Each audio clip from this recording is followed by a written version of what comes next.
नमस्कार सभी को, स्वागत है आप सबका एक बार फिर से हमारा नए YouTube चैनल करे क्रैक हब पर, जहां पर एसएससी जीडी का ये ज्योग्राफी का तीसरा क्लास है, जहां पर हम ब्रह्मपुत्र नदी को पढ़ेंगे। इसके पहले के दो क्लासेस में हमने गंगा नदी को पढ़ा है और यमुना नदी को पढ़ा है। आज हम लोग ब्रह्मपुत्र नदी के बारे में पढ़ने की कोशिश करेंगे। अच्छी तरीके से हर एक नदी के बारे में हर एक पॉइंट को समझते हैं। अगर आप देखोगे आज जो हम नदी पढ़ रहे हैं इसे आप बोलोगे ब्रह्मपुत्र नदी। ये हमारी ब्रह्मपुत्र नदी है, ठीक है।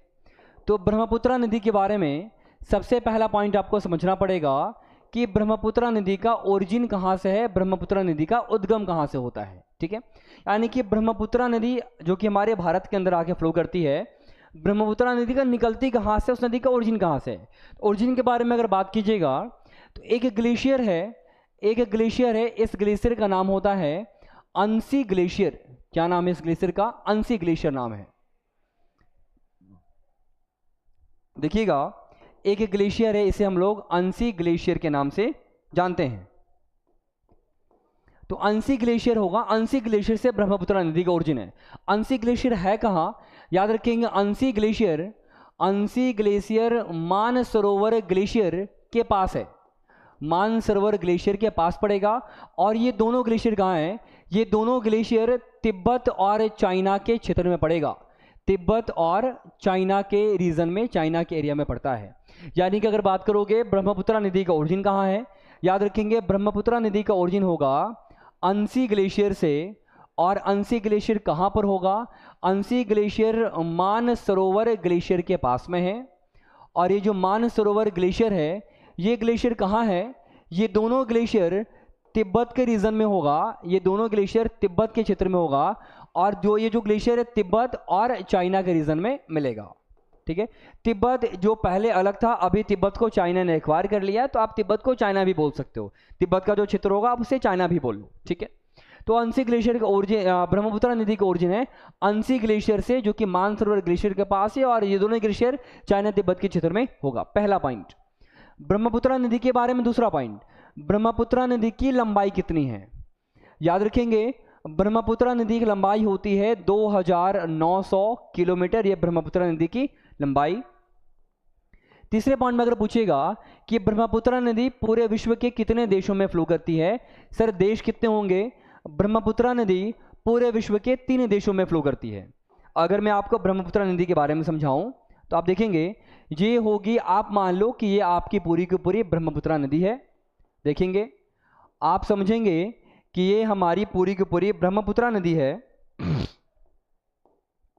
सॉरी, ये हमारी पूरी की पूरी की हमारी ब्रह्मपुत्र नदी है। और ब्रह्मपुत्र नदी 3 देशों में फ्लो करती है। कौन कौन से देश होंगे? देखिए, ब्रह्मपुत्र नदी का ओरिजिन चाइना से है, तो सर ब्रह्मपुत्र नदी चाइना में तो बहेगी ही बहेगी, यानी कि चाइना में ब्रह्मपुत्र नदी का बहाव होगा। चाइना से बहने के बाद ब्रह्मपुत्र नदी कहाँ आती है? चाइना से बहने के बाद ब्रह्मपुत्र नदी आती है इंडिया में, यानी कि चाइना में बहने के बाद ब्रह्मपुत्र नदी आती है भारत में। सर याद रखोगे, ब्रह्मपुत्र नदी भारत के 2 ही राज्य में बहती है। ब्रह्मपुत्र नदी भारत के 2 राज्यों में बहेगी। एक कौन सा राज्य होगा? एक होगा आपका अरुणाचल प्रदेश, ठीक है। और दूसरा भारत के असम के राज्य में बहेगी, भारत के असम के राज्य में बहेगी।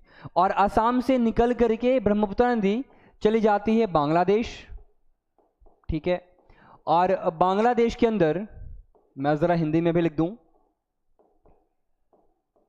बांग्लादेश, ठीक है। तो ब्रह्मपुत्र नदी पूरे विश्व के 3 देशों में फ्लो करेगी, चाइना, इंडिया और बांग्लादेश। चाइना, भारत और बांग्लादेश। देखेंगे, ब्रह्मपुत्र नदी जब चाइना में बह रही होगी तो चाइना में ब्रह्मपुत्र नदी को हम लोग सांगपो नदी के नाम से जानते हैं। महत्वपूर्ण है, याद रखेंगे, एग्जाम में पूछा जा सकता है कि ब्रह्मपुत्र नदी को चाइना में किस नाम से जानते हैं। तो ब्रह्मपुत्र नदी को चाइना में हम लोग सांगपो नदी के नाम से जानते हैं, TSANGPO, सांगपो नदी। इसे आप क्या बोलोगे? इसे आप बोलोगे सांगपो नदी। और चाइना के बाद जब ब्रह्मपुत्र नदी भारत के अरुणाचल प्रदेश में आती है तो ब्रह्मपुत्र नदी को अरुणाचल प्रदेश में दिहांग नदी के नाम से जानते हैं, दिहांग रिवर बोलते हैं। इसे आप क्या बोलोगे? इसे आप बोलोगे दिहांग रिवर। और उसके बाद अरुणाचल प्रदेश के बाद जब ब्रह्मपुत्र नदी बहते हुए आसाम में जाती है तो असम में इसे आप क्या बोलोगे? असम में इसे हम लोग बोलते हैं ब्रह्मपुत्रा नदी। यानी कि ब्रह्मपुत्रा नदी का नाम ब्रह्मपुत्रा कहाँ पड़ता है? ब्रह्मपुत्रा नदी का नाम ब्रह्मपुत्रा भारत के असम के राज्य में पड़ेगा। असम से बहने के बाद ये नदी चली जाती है बांग्लादेश, और बांग्लादेश में ब्रह्मपुत्रा नदी को हम लोग इसे जमुना नदी के नाम से जानते हैं। क्या बोलते हैं? जमुना नदी। तो ये पॉइंट भी आपको याद रखना है। तो ब्रह्मपुत्रा नदी पूरे विश्व के 3 देशों में फ्लो करती है, और तीनों देशों में अलग अलग जगहों पे ब्रह्मपुत्रा नदी को अलग अलग नाम से जाना जाता है। ये पॉइंट आपके लिए इंपॉर्टेंट है।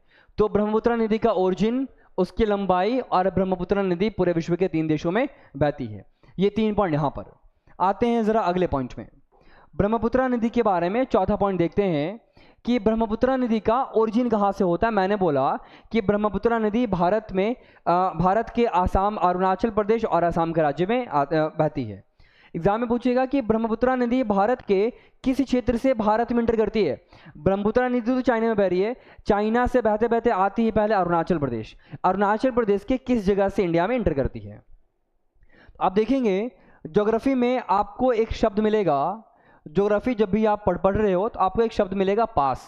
पास क्या होता है? पास को हम लोग हिंदी में बोलते हैं दर्रा। होता क्या है सर? एक दर्रा क्या है? दर्रा एक लोकेशन है, एक क्षेत्र है, एक सीन है, एक लोकेशन है। किस तरीके का सीन होगा? दर्रा क्या होगा सर? 2 पहाड़ होना चाहिए। कैसा लोकेशन है? तो 2 पहाड़ होना चाहिए। यहाँ पर मैं लिख रहा हूँ माउंटेन 1, यहाँ पर मैं लिख रहा हूँ माउंटेन 2। देखोगे 2 पहाड़ होना चाहिए, और 2 पहाड़ों के बीचों बीच अगर एक प्राकृतिक रास्ता बना है, देखिएगा ये क्या होगा, यहां पर एक आपका प्राकृतिक रास्ता होना चाहिए। ठीक है, अगर 2 पहाड़ों के बीचों बीच एक प्राकृतिक रास्ता है, तो ये जो दोनों पहाड़ है और ये जो रास्ता है, इसी तरीके के लोकेशन को, इसी तरीके के क्षेत्र को हम क्या बोलते हैं? पास बोलते हैं। यानी कि आपके पृथ्वी पर कहीं भी, भारत के बाहर चले जाओ, आपके पृथ्वी पर किसी भी लोकेशन में अगर 2 पहाड़ दिखे और दोनों पहाड़ों के बीचों बीच अगर एक प्राकृतिक रास्ता बना हुआ, कंडीशन है कि प्राकृतिक होना चाहिए, ह्यूमन मेड नहीं होना चाहिए, आर्टिफिशियल नहीं होना चाहिए। ठीक है, 2 पहाड़ों के बीचों बीच अगर एक प्राकृतिक रास्ता है तो ऐसे लोकेशन को हम क्या बोलते हैं? दर्रा बोलते हैं। तो अगर आप बात करोगे, एग्जाम में पूछेगा कि ब्रह्मपुत्रा नदी भारत के किस दर्रे से इंटर करती है, तो मैं यहां पर लिखूंगा, याद रखिएगा एक दर्रा होगा, इस दर्रे का नाम होता है यंगयप दर्रा। इसे आप क्या बोलोगे? यंगयप दर्रा। यंगयप दर्रा के बारे में क्या मैं लिखूंगा यहां पर पॉइंट, कि ब्रह्मपुत्रा नदी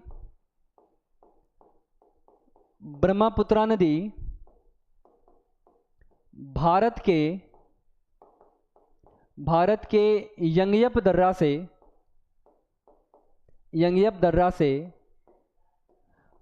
अरुणाचल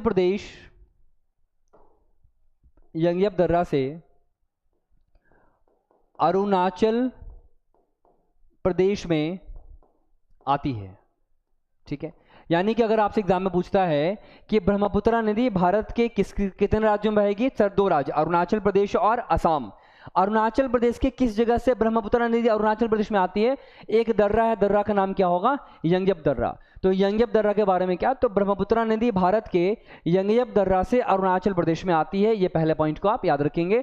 ये दर्रा आपके लिए बहुत इंपॉर्टेंट है। दर्रा होता क्या है मैंने आपको समझाया है।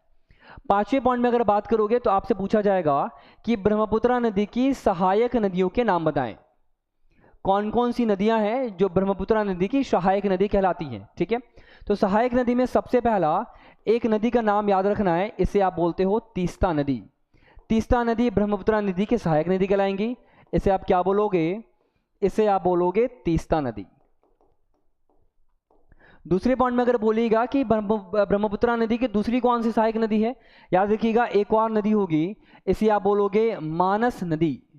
मानस नदी ब्रह्मपुत्रा नदी की दूसरी सहायक नदी है। मैं लिख रहा हूं यहां पर मानस नदी। तीसरे पॉइंट में याद रखिएगा ब्रह्मपुत्रा रिवर के बारे में, तीस्ता नदी हुई, मानस नदी हुई, एक और होगी, इसे आप बोलोगे सुबानश्री नदी। इसे आप क्या बोलोगे? इसे आप बोलोगे सुबानश्री नदी। ठीक है, इंग्लिश में हम इसे बोलेंगे सुबानश्री नदी। ठीक है, हिंदी में सुबानश्री नदी होगा, इंग्लिश में कुछ ऐसे लिखते हैं। चौथे में अगर बात कीजिएगा तो एक और नदी होगी, इसे हम लोग बोलते हैं लोहित नदी। लोहित नदी, LOHIT। लोहित नदी ब्रह्मपुत्रा नदी की एक सहायक नदी होगी। पांचवें में अगर आप बात करेंगे तो एक और नदी है जो सहायक नदी है, इसे आप क्या बोलोगे? देखिए एक सुबानश्री है, इसी से राइम करेगा एक और, इसे आप बोलते हो धनश्री नदी। इसे आप बोलोगे धनश्री नदी, यानी कि इसे हम बोलेंगे धनश्री, DHANSHRI, धनश्री नदी। तो ये जो 5 नदियां हैं, ये 5 की 5 नदियां ब्रह्मपुत्रा नदी की सहायक नदी कहलाती हैं। छठे पॉइंट में आपको याद रखना है, या नोट करके इस पॉइंट को मैं लिख दूं आपके लिए, नोट करके इस पॉइंट में याद रखिएगा कि सर जो सुबानश्री नदी है, मैं लिख रहा हूं आपके लिए, सुबानश्री नदी ब्रह्मपुत्रा नदी की सबसे लंबी सहायक नदी होगी। सुबानश्री नदी ब्रह्मपुत्रा नदी की सबसे लंबी सहायक नदी कहलाएंगी।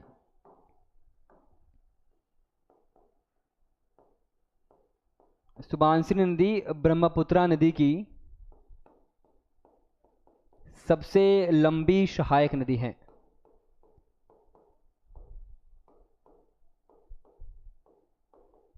ठीक है, यहां पर आप याद रखेंगे, ये नोट का पहला पॉइंट।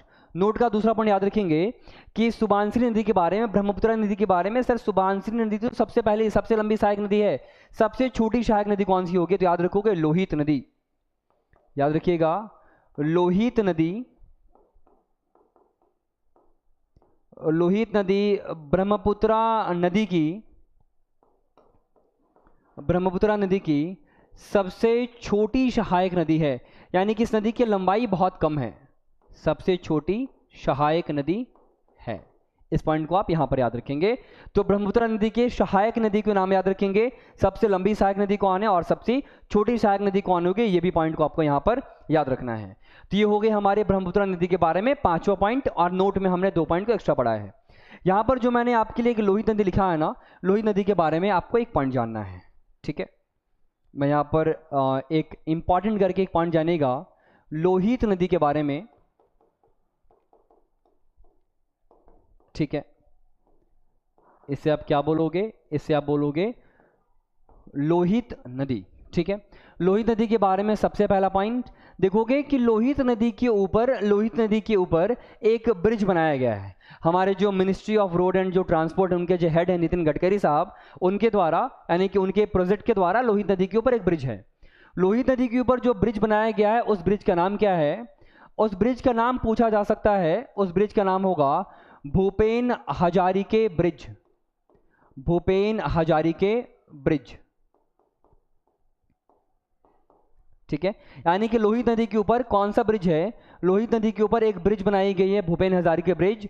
ये ब्रिज कौन से 2 जगहों को जोड़ती है? याद रखेंगे, जो भूपेन हजारिके ब्रिज है, जो लोहित नदी के ऊपर बनाई गई है, ये ब्रिज 2 राज्यों को भी जोड़ती है, 2 राज्यों को जोड़ेगी। कौन कौन से राज्य? यानी कि भूपेन हजारिके ब्रिज अरुणाचल प्रदेश को, भूपेन हजारिके ब्रिज अरुणाचल प्रदेश को असम के राज्य से जोड़ती है। यानी कि आप देखेंगे ये हमारी अरुणाचल प्रदेश और आप मान लो ये हमारी असम हो गया, this will be your Assam. तो देखोगे अरुणाचल प्रदेश को असम से जोड़ने के लिए, अरुणाचल प्रदेश को असम से जोड़ने के लिए एक ब्रिज बनाई गई है। ठीक है, इस ब्रिज का नाम क्या होगा? इस ब्रिज को हम लोग बोलते हैं भूपेन हजारिके ब्रिज। अरुणाचल प्रदेश के किस जगह को देखोगे? अरुणाचल प्रदेश में एक जगह पड़ता है सदिया, और असम में एक जगह पड़ेगा धोला, असम में धोला। तो जो भूपेन हजारिके ब्रिज है ना, जो लोहित नदी के ऊपर बनाई गई है, ये जो ब्रिज है वो अरुणाचल प्रदेश के सदिया नाम के जगह को और असम के धोला नाम के जगह को जोड़ती है। इसीलिए भूपेन हजारिके ब्रिज को हम लोग धोला सदिया ब्रिज भी बोलते हैं। इसे हम लोग धोला सदिया ब्रिज के नाम से भी जानेंगे। It is also known as Dhola Sadiya bridge. Exam में पूछेगा कि सर ये ब्रिज की लंबाई कितनी है, तो आप आंसर करोगे भूपेन हजारिके ब्रिज की लंबाई कितनी है? तीसरे पॉइंट में लेंथ कितनी है इस ब्रिज की? लेंथ ऑफ ब्रिज, भूपेन हजारिके ब्रिज यानी कि लेंथ ऑफ ब्रिज क्या होगा? भूपेन हजारिके ब्रिज की लंबाई होगी 9.15 किलोमीटर। 9.15 किलोमीटर ये भूपेन हजारिके ब्रिज की हमारी लंबाई होगी। तो ये लोहित रिवर के ऊपर एक जो ब्रिज बनाया है, ये ब्रिज आपके लिए इंपॉर्टेंट है, इस पॉइंट को भी जरा आप यहाँ पर याद रखिएगा, ये महत्वपूर्ण है। ठीक है, अभी हमने ब्रह्मपुत्र रिवर के बारे में आपके लिए जो भी इंपॉर्टेंट था हमने उसे डिस्कस किया है। क्या क्या पढ़ा है हमने? सबसे पहला हमने पढ़ा कि ब्रह्मपुत्र नदी का ओरिजिन कहाँ है, ब्रह्मपुत्र नदी की लंबाई कितनी है, कितने देशों में बहती है और हर एक देश में ब्रह्मपुत्र नदी का नाम क्या है। अगले पॉइंट में अगर बात करोगे तो यंगयप दर्रा से ब्रह्मपुत्र नदी का एंट्री होता है, आती है भारत के अंदर। दर्रा क्या होता है मैंने आपको समझाया है। ब्रह्मपुत्र नदी की सहायक नदी कितनी है? तीस्ता नदी है, मानस नदी है, सुबनसिरी नदी है, लोहित नदी है और धनसिरी नदी है। ठीक है, ये जो 5 नदियां हैं वो ब्रह्मपुत्र नदी की सहायक नदियां हैं, और जिसमें सुबनसिरी नदी है वो सबसे लंबी सहायक नदी है, और जो लोहित नदी है वो सबसे छोटी सहायक नदी है। और जो लोहित नदी है उसके ऊपर एक ब्रिज बनाई गई है, ब्रिज का नाम क्या होगा? भूपेन हजारिके ब्रिज, जो कि अरुणाचल प्रदेश को असम से जोड़ती है। अरुणाचल प्रदेश के सदिया नाम के जगह को असम के धोला नाम का जगह से जोड़ेगी। यही रीजन है कि इस ब्रिज को हम लोग धोला सदिया ब्रिज के नाम से जानते हैं। इस ब्रिज की लंबाई कितनी है? इस ब्रिज की लंबाई होगी 9.15 9.15 किलोमीटर। ठीक है, इस पॉइंट को याद रखिएगा। ये सारे के सारे पॉइंट्स हमारे लिए इंपॉर्टेंट हैं। अब ब्रह्मपुत्र रिवर के बारे में आपको जो भी पॉइंट्स जानने थे हर एक पॉइंट को हमने पढ़ लिया है। तो ये हमारी आज जो सीरीज चल रही है जिसमें हमने गंगा नदी को पढ़ा, यमुना नदी को पढ़ा, और आज जो तीसरा लेक्चर है जिसके अंदर हमने ब्रह्मपुत्र नदी के बारे में हर एक फैक्ट को समझ लिया जो आपके जीडी के एग्जामिनेशन के लिए आपको आना जरूरी है। ठीक है, तो आज की क्लास में इतना ही। जल्द मिलेंगे अपने चौथे लेक्चर के साथ जिसपे हम लोग सिंधु नदी को पढ़ेंगे, इंडस रिवर को पढ़ेंगे। इंडस नदी की टोटल 10-11 ट्रिब्यूटरीज हैं, सहायक नदियां हैं। इंडस नदी भी हमारे लिए महत्वपूर्ण है। अगले जो क्लासेस होंगे, अगले जो वीडियो होंगे, लेक्चर नंबर 4 होगा, उसमें हम लोग इसको अच्छे तरीके से डिस्कस करेंगे। धन्यवाद, मिलते हैं अगले क्लासेस में।